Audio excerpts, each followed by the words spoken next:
પરિચિતોને ધરાઈને જોઈ લે બધે મરી ફરી પાછી આ મીઠી ક્ષણ આ ચહેરા મળે ન મળે. માલ્યાસન ક્લસ્ટર કક્ષાના ગણિત વિજ્ઞાન પ્રદર્શન સણસરા પ્રાથમિક શાળાના યજમાન પદે જ્યારે યોજવામાં આવે છે, જુદી જુદી શાળામાંથી પધારેલા અને હોદ્દેદારો, જિલ્લા પ્રાથમિક શિક્ષણ સંઘના પ્રતિનિધિ રામદેવભાઈ, તાલુકા પ્રાથમિક શૈક્ષિક સંઘના પ્રમુખ ઝાલા સાહેબ, સણોસરા ગ્રામ પંચાયતના સણોસરા ગામના સરપંચ શ્રી નફીસાબેન, માલ્યાસન તાલુકા શાળાના આચાર્ય શ્રી પ્રણવભાઈ, સણોસરા ગ્રામ પંચાયતના તલાટી મંત્રીશ્રી, સભ્યોશ્રી અને આરોગ્ય કક્ષામાંથી આવેલા અધિકારીઓ. સત્પુરુષ સદા ધીરો નમ્ર સતા પરાયણ દાનશીલ ક્ષમાવાસ્ચ સર્વ વિશ્વ પ્રસિદ્ધિ. અર્થાત સત્પુરુષમાં શ્રેષ્ઠ ગુણ કેવા હોય તો કે એ હંમેશા ધીર હોય, નમ્ર હોય, સત્યને અનુસરનાર હોય, દાનશીલ હોય, ક્ષમાશીલ હોય, વિદ્યાવાન હોય.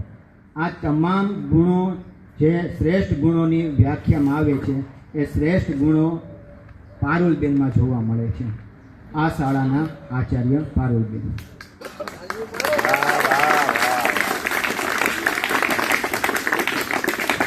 ઉર્જાવાન, સ્નેહસભર અને ઓજસ્વી ધરાવે છે. જ્યારે બ્લોક કક્ષાની તારીખ અને સ્થળ નક્કી કરવામાં આવ્યું કે ભાઈ ગણિત વિજ્ઞાન પ્રદર્શન ક્યાં રાખવું, અને એમાં બહુ મોટી વાત એવી છે કે આપણે ડેરિંગ જ વાપરી નાખ્યું છે.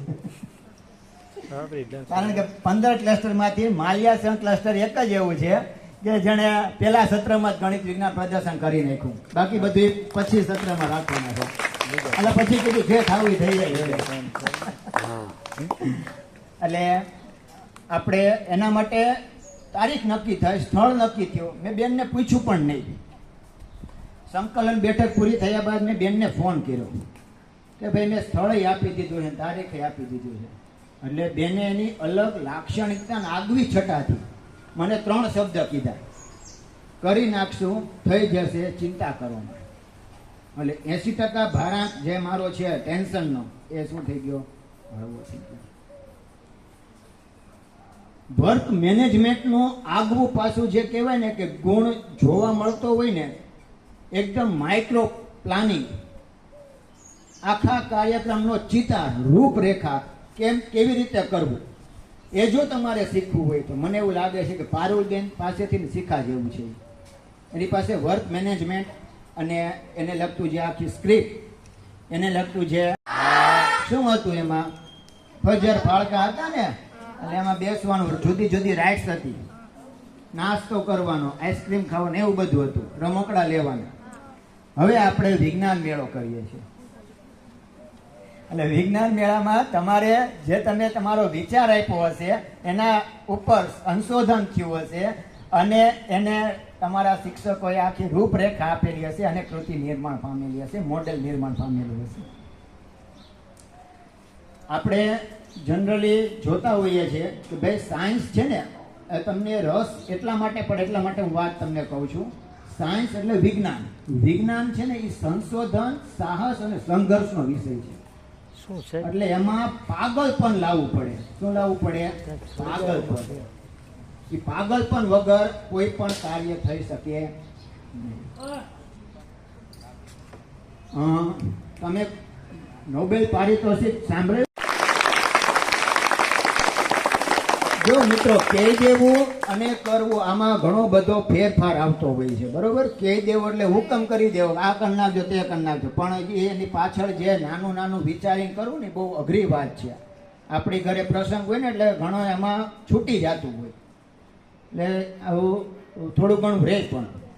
પણ આ 14 તારીખથી લઈને આ 20 તારીખ સુધીનું સતત જો આ કોઈ કાર્યક્રમને આખો અંજામ આપતા હોય તો એ આચાર્ય અને એમનો સ્ટાફ છે.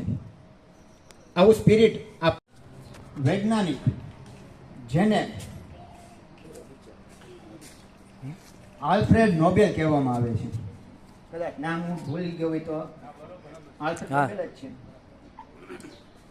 એ એકવાર એના બંગલામાં બાલ્કનીમાં બેઠા હતા, એટલે એ ચા પીતા હતા અને છાપું વાંચતા હતા. એટલે એની નજર અવસાન નોંધ ઉપર પડી. તો અવસાન નોંધમાં છાપાવાળા એવું છાપી નાખ્યું કે ભાઈ ડાયનામાઇટનો શોધક એટલે કે મોતનો સોદાગર આલ્ફ્રેડ નોબેલ મૃત્યુ પામ્યો. એટલે એનો મગજ ચક્રમ ખાઈ ગયો કે ભાઈ આવું હું જીવું છું ને આવું ન્યૂઝપેપર વાળાએ છાપ્યું કેમ. એટલે એને એની બાજુમાં ફોન પડ્યો હતો, ફોન ઉપાડ્યો અને ડાયલ કરવા જતા હતા. ત્યાં એના મગજમાં એક વિચાર સ્પાર્ક થયો, વિચાર આવ્યો એને. કયો વિચાર આવ્યો કે ભાઈ આ હું અત્યારે જીવું છું અને એને આવું ન્યૂઝપેપરમાં હેડલાઇટમાં લખ્યું છે કે ભાઈ મોતનો સોદાગર મૃત્યુ પામ્યો, તો હું મૃત્યુ પામીશ તોય લોકો મને આવી રીતે જ યાદ કરશે કે ભાઈ આ ડાયનામાઇટનો શોધક મોતનો સોદાગર આલ્ફ્રેડ નોબેલ મૃત્યુ પામ્યો, લોકો મારી વિશે આવું વિચારશે. એટલે એણે શું કર્યું, પોતે તો સિંગલ હતા એટલે એણે એના વકીલને બોલાવ્યો અને વિલ તૈયાર કરાવડાવ્યું. અને વિલમાં એવું લખાવડાવ્યું કે મારી જે ફોર્મ્યુલા છે એ મેં ફોર્મ્યુલા સરકારને આપી છે, એમાંથી જે રકમ આવી છે એ બેંકમાં મૂકશે અને બેંકમાંથી જે એનું વ્યાજ આવશે એના માટે જુદા જુદા દેશોના જે વૈજ્ઞાનિકો છે, જે શાંતિ માટેના અધિકારી, હર્ષદભાઈનું આપણે સ્વાગત કરીએ છીએ, ઉત્કૃષ્ટ મંડળના પ્રમુખ અને મારા પરમ મિત્ર, એનું આપણે સ્વાગત કરીએ છીએ.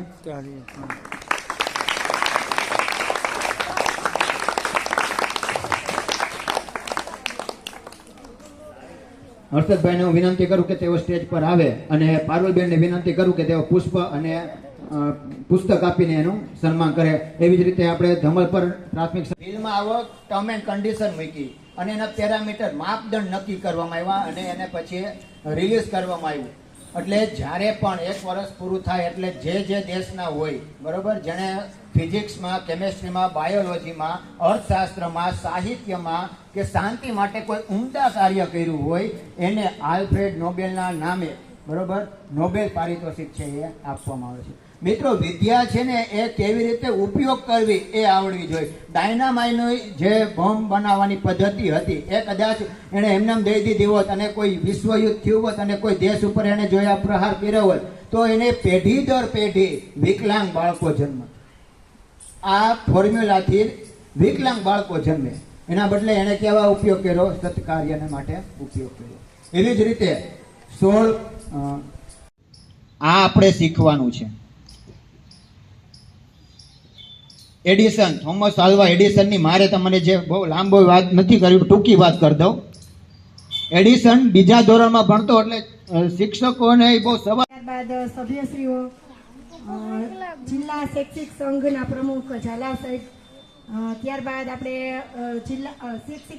શિક્ષક સંઘના જિલ્લાના પ્રતિનિધિ રામદેવભાઈ, ઉત્કર્ષ મંડળના પ્રમુખ આપણે હર્ષદભાઈ પારઘી, ત્યારબાદ અમારા એસએમસીના અધ્યક્ષ, અમારી તાલુકા શાળાના આચાર્ય પ્રણવભાઈ, ત્યારબાદ અહીંયા પધારેલા અમારા પેટા શાળાના તમામ આચાર્યો, વિજ્ઞાન શિક્ષકો અને આ બધાનો હું સણોસરા પ્રાથમિક શાળાના આચાર્ય તથા સમગ્ર સ્ટાફ વતી એ બધાનો આભાર વ્યક્ત કરું છું. પોતાનો કિંમતી સમય આપી અને બાળકોને પ્રોત્સાહિત કરવા માટે અહીંયા પધારેલા છે તો એ બધાનો ખૂબ ખૂબ આભાર.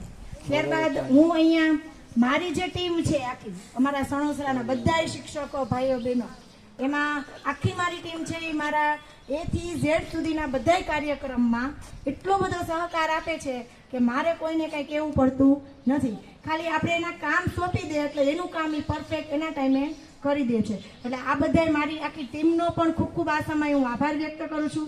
કારણ કે કોઈ એકલા વ્યક્તિથી આપણે કોઈ પણ કાર્ય સફળ નથી બનાવી શકતા. એક ટીમ વર્કથી બધાય કામ છે આપણે સફળ થાય છે.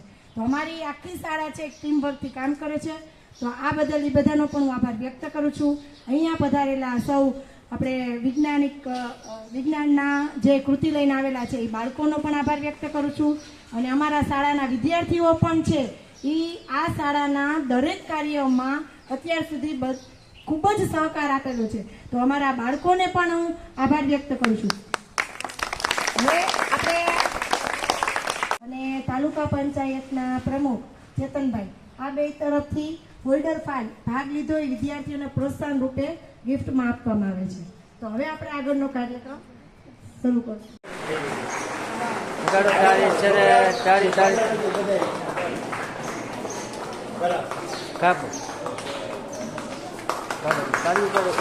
સરસ very good very good very good.